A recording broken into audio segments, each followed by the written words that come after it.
So a while back, I did an experiment where I tried to make frozen eggs, and I tried to cut them into quarters so that I could make little mini fried eggs.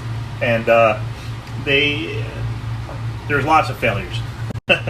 First, the recipe told me to do it for an hour, and they were totally liquid. After 3 hours, they were still totally liquid. So then I did one after 24 hours, and they came out good, but a little overcooked. So my goal was to do an 8-hour frozen egg. Unfortunately, that was like 3 weeks ago. So these two guys have been sitting in the freezer for 3 weeks frozen. So the question is, what's going to happen if I try to make these into those little mini fried eggs? So I'm going to grab myself a knife. I'm going to try using the bread knife today. And the hard part is getting them out of the shell. So we're going to try to get the shells off of here, and then we're going to see what happens if we try to fry these guys up. Will they be able to be fried to the right amount? So there's still a bit of liquidy yolk, or do they have to be over hard at that point? All right, so first, I'm going to try breaking the shells up. And I remember last time, I'm like, wow, these are like solid. They're never going to come out. And as I was saying it, the whole shell just came popping right off. So I'm hoping that's going to happen again now.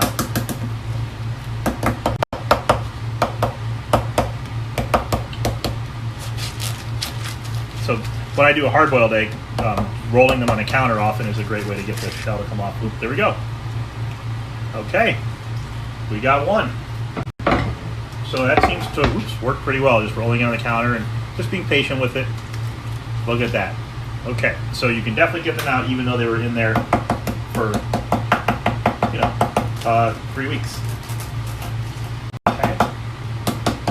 Get the second one out of the shell, and then we're going to cut them up into 4 little mini fried eggs going this way, just like you would if you were using a hard-boiled egg and use one of those cool little cutting. All right, they both came out, so that's a good success. Next, we want to cut them into mini fried eggs. So I'm going to start by cutting them in half. Okay, so the serrated knife is not a big help. And I'm going to cut off.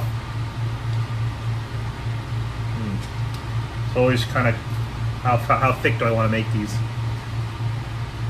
Yeah, let's just go right in half. Last time I took a bit of the bottom off. See, because this is just all white now.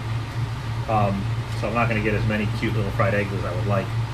So, oh, this one looks like it's going to go better. Okay. So there we go. 1, 2, 3, 4. One is just pure white. Let's do the next one.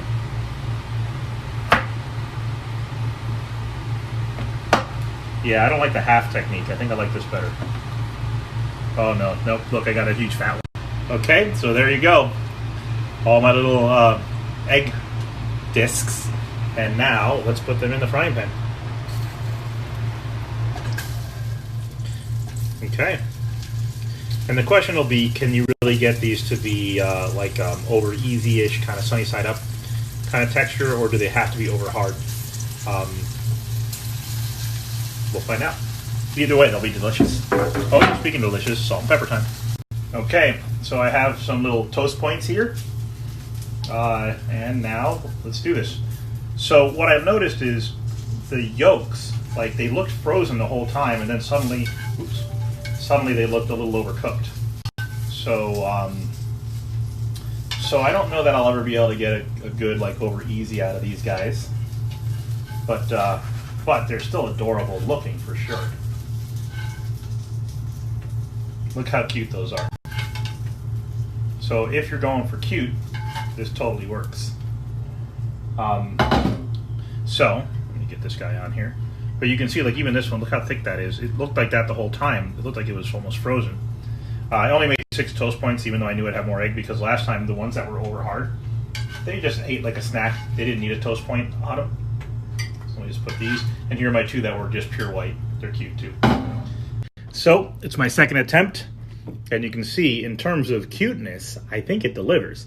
But as always, not twice, as before, the yolks are definitely not runny.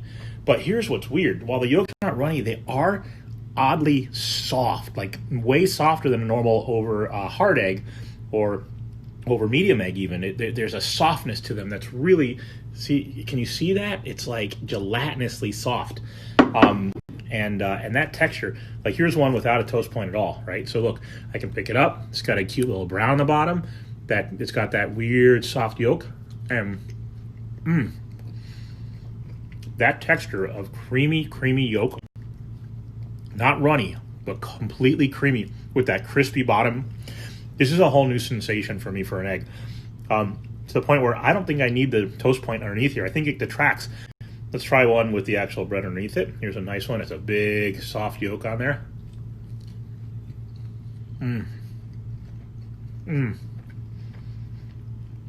It's not bad with the toast either. But I think this is a definite keeper on my rotation.